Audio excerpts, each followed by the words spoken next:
I was sitting alone in my dark apartment holding a diamond ring that was supposed to be on her finger by now.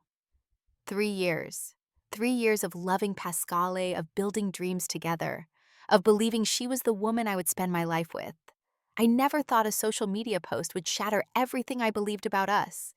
That night after she said no, my phone buzzed with an Instagram notification. And what I saw in her profile made me realize I never really knew her at all. Before we dive into this story, let me know in the comments where you are watching from today. If you have ever had your heart broken by someone you trusted, completely hit that like button. And make sure you subscribe so you do not miss what happened 6 months later when everything changed. I met Pascale 3 years ago at a small coffee shop in Austin, Texas. I was 25 at the time, working as a software engineer at a tech company downtown. She walked in wearing a yellow sundress, her brown hair catching the afternoon light, and I could not look away. She ordered a lavender latte, something I had never heard of, and when she caught me staring, she smiled instead of looking annoyed. We ended up talking for 3 hours that day. She was a marketing specialist at a startup, ambitious and full of energy. We discovered we both loved traveling to small towns, cooking Italian food on Sunday evenings, and watching obscure independent films that nobody else had heard of.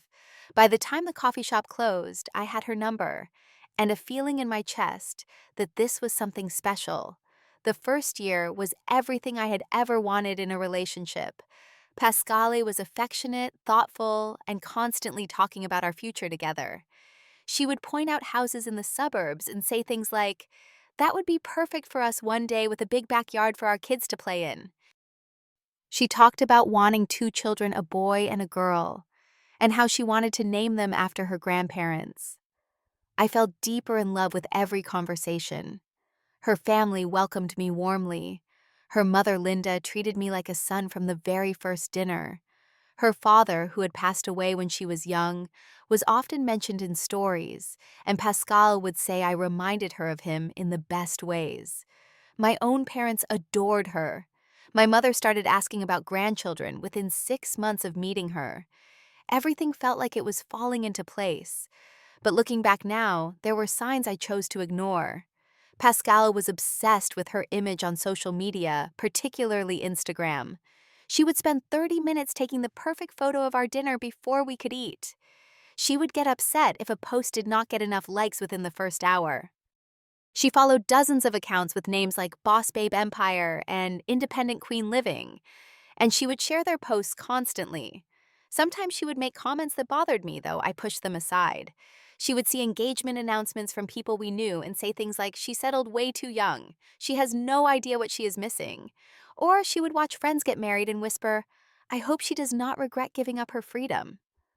I told myself these were just observations, not reflections of how she felt about us.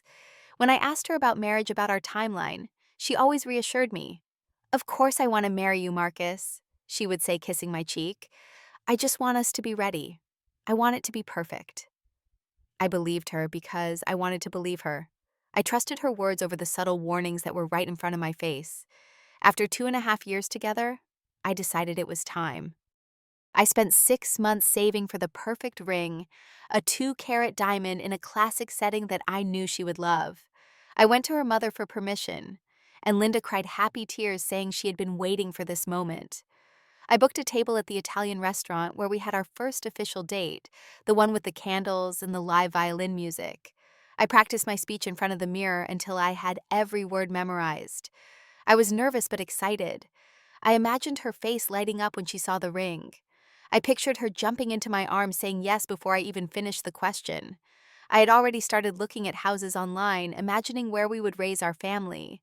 I was so certain of our future that I never considered any other outcome.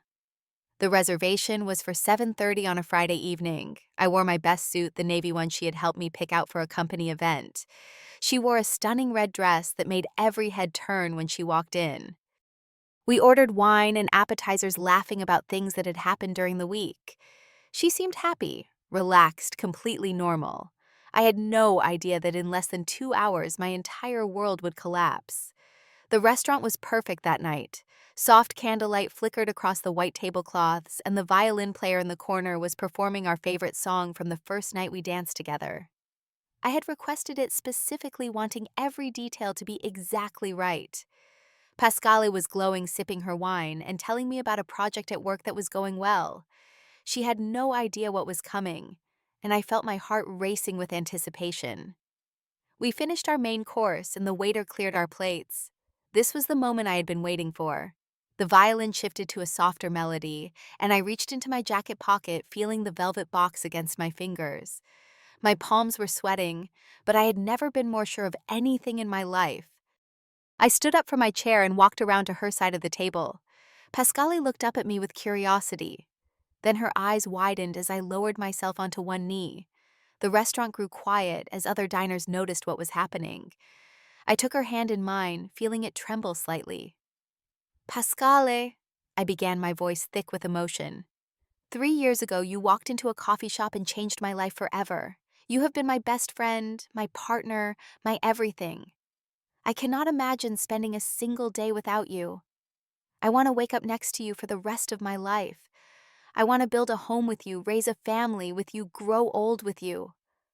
I opened the box, revealing the diamond that had taken me 6 months to afford. Will you marry me? The silence that followed was not the kind I had imagined. It was not the breathless pause before an excited yes. It was heavy, uncomfortable wrong. Pascale stared at the ring, then looked up at me, and I saw something in her eyes that made my stomach drop. It was not joy. It was not surprise. It was something closer to panic. Marcus, she whispered, pulling her hand away from mine. I cannot. I stayed frozen on one knee, unable to process what she had just said. The violin player kept playing, unaware that my heart was breaking in real time. Other diners looked away, embarrassed for me. I finally managed to speak. What do you mean you cannot? She shook her head, tears forming in her eyes. I am not ready for this. I am only 27. There is so much I have not done yet, so many goals I have not achieved. Marriage is not in my plans right now. I stood up slowly, my legs shaking. Not in your plans. You have been talking about our wedding for 3 years. You picked out names for our children. What do you mean it is not in your plans? Pascale looked down at the table, unable to meet my eyes. I love you, Marcus, but I need more time. I might get promoted next year, and I want to focus on my career. I cannot commit to this right now. I asked her if I had done something wrong, if there was something I could change. She kept saying no, that I was wonderful, that I was perfect, but the timing just was not right. I offered to wait to give her more time, but she said she did not know how long it would take. Months, years, maybe never. We finished the evening in painful silence. I paid the bill and drove her home without saying a word. She kissed my cheek at her door and said she needed some time alone to think.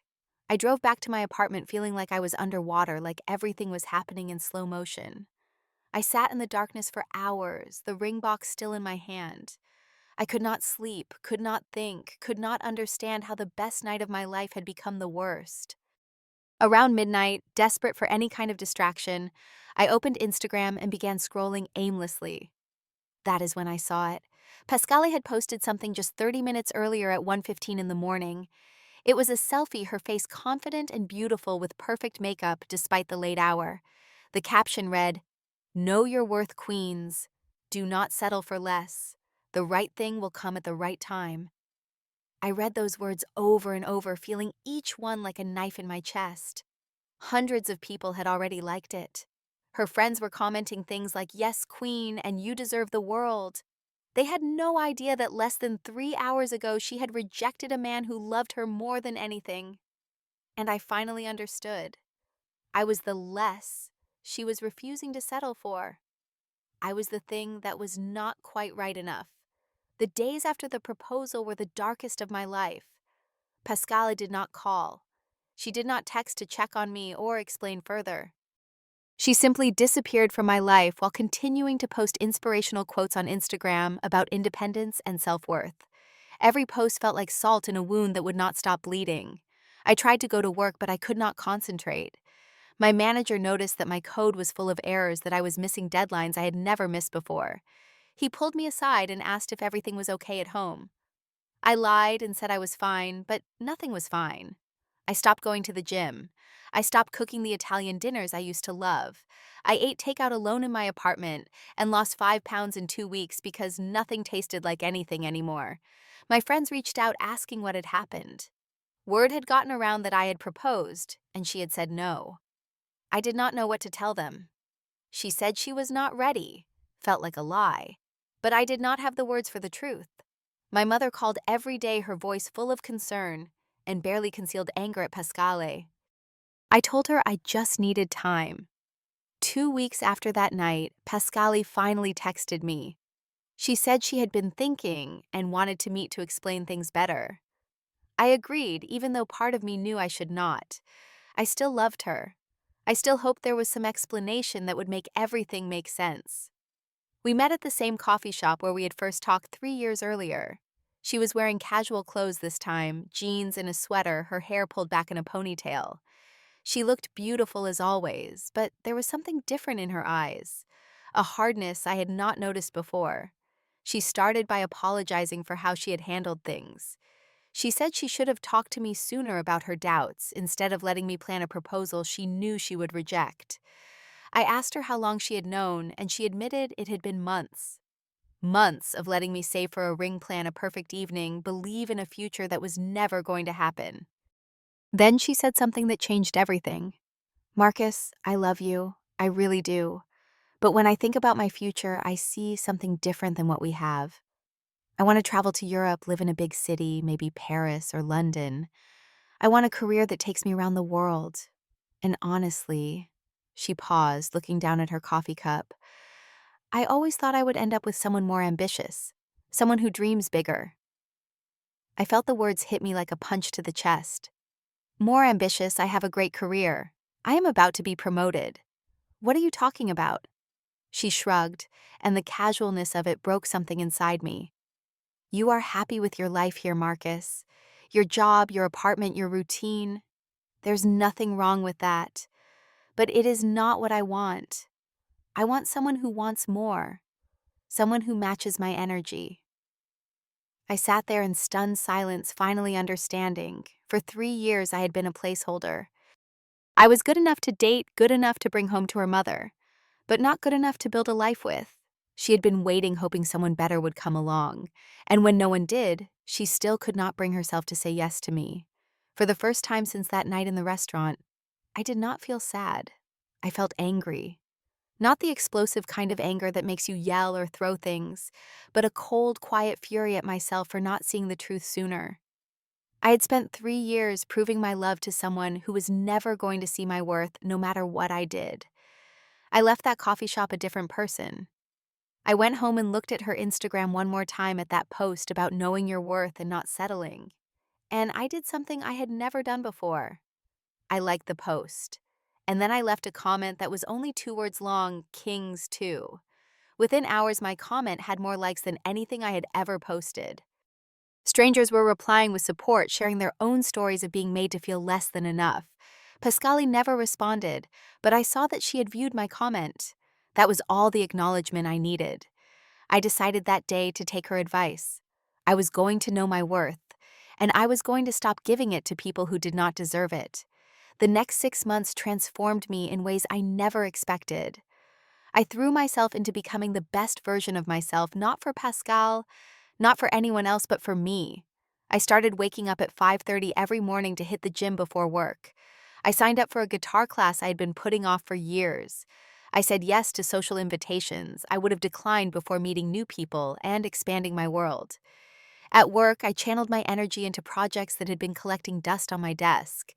I proposed new ideas in meetings instead of staying quiet. Within 3 months, I was promoted to senior engineer with a significant raise. My manager said he had never seen such a dramatic improvement in someone's performance. I did not tell him that heartbreak was the best motivator I had ever found. I also made a conscious decision to stay off Pascale's social media. I did not block her, but I unfollowed her and stopped checking her profile. Whatever she was doing with her life was no longer my concern. I had wasted enough mental energy on someone who did not value what I had to offer. 4 months after the breakup, I attended a charity event for a local animal shelter. A friend had dragged me there, promising it would be good for me to do something meaningful. I was standing near the refreshment table, feeling awkward in a room full of strangers, when a woman approached me with a warm smile. Her name was Simone. She was a veterinarian at a small clinic across town, dedicated to helping animals that had been abandoned or abused. She had kind eyes and a laugh that made everyone around her feel at ease. We talked for 2 hours that night about everything and nothing. And when the event ended, she gave me her number, without me even asking. Dating Simone was completely different from dating Pascale. She did not care about Instagram or impressing strangers on the internet. She was more interested in whether I had enjoyed my day than whether I could afford a fancy dinner. She asked about my childhood, my dreams, my fears, things Pascal had never seemed curious about. She made me feel seen in a way I had not felt in years. After 2 months together, I knew Simone was the one. Not because she was perfect, but because she loved me for exactly who I was. She did not want me to be more ambitious or more exciting. She wanted me the real me, the one who was happy with a quiet life filled with genuine connection. 6 months after Pascale rejected my proposal, I found myself at the same park where Simone and I walked her rescue dog every Sunday. It was a cool autumn morning, the leaves turning gold and red around us. I had the same ring in my pocket, the one that had once represented my broken dreams. But now, it meant something entirely different. I got down on one knee in the middle of the trail, and Simone's eyes filled with tears before I even said a word. I told her that she had shown me what real love looked like, that she had helped me understand my own worth by simply seeing it, without me having to prove anything. And when I asked her to marry me, she said yes before I even finished the question. That evening, I posted a simple photo of us on Instagram, our hands intertwined with the ring visible on her finger. The caption was short.